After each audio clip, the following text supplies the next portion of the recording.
তো কালকের পড়াগুলো মুখস্থ হয়েছে? বাজার জন্য বস। আচ্ছা ম্যাডাম, আপনাকে এত সুন্দর লাগছে কেন ম্যাডাম? ওমা তাই? আমাকে আজকে অনেক সুন্দর লাগতেছে।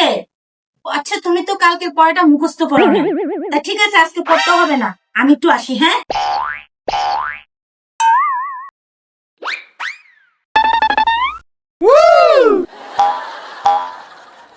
আচ্ছা শোনো, আমি তোমাকে কি বলতেছি, তো আজকে পড়তে হবে না, আমি কালকে এসে তোমার পড়া নিয়ে যাব।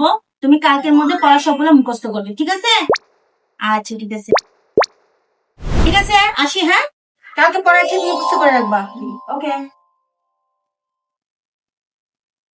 আচ্ছা ভাইয়া, তুই মিথ্যা কথা কেন বললি? মিস তো দেখতে একটু সুন্দর না, দেখতে কুচ্ছিদের মতো। আরে আমি তো পড়ার থেকে বাঁচার জন্য বলছি।